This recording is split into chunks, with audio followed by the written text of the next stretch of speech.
تو یہ سوچ کے آپ کو کرنا چاہیے.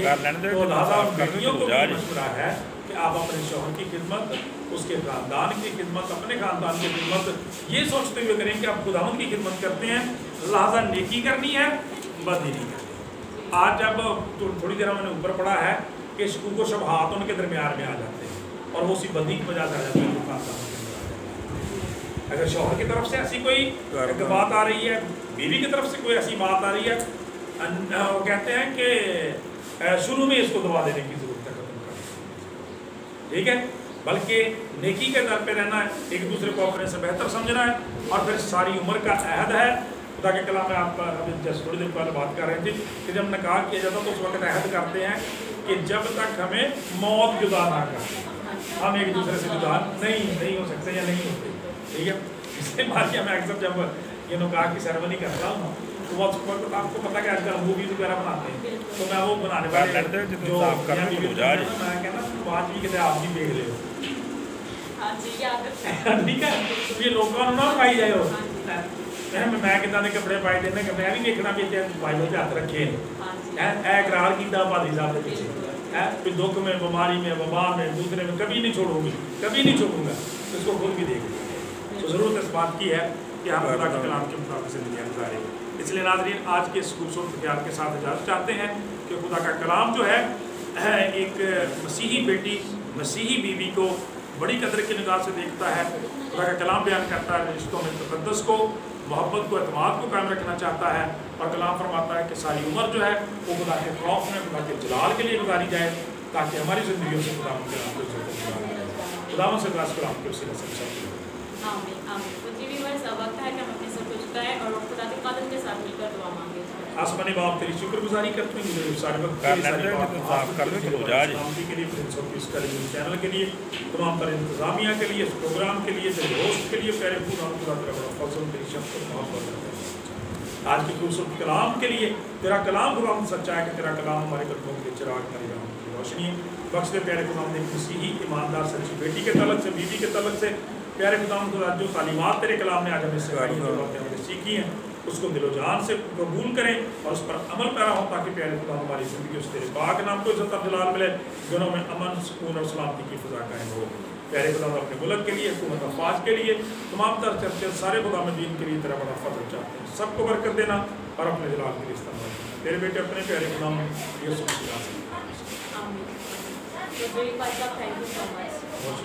تو جی ویورز امید کرتی ہوں کہ آپ سب نے آج کے کلام کے وسیلہ سے بڑی بلیسنگ حاصل کی ہوگی. پھر ملیں گے اگلے پروگرام میں نئے گیسٹ کے ساتھ. تب تک کے لیے مجھے اجازت دیجیے گا. میں گاڈ بلیس یو آل.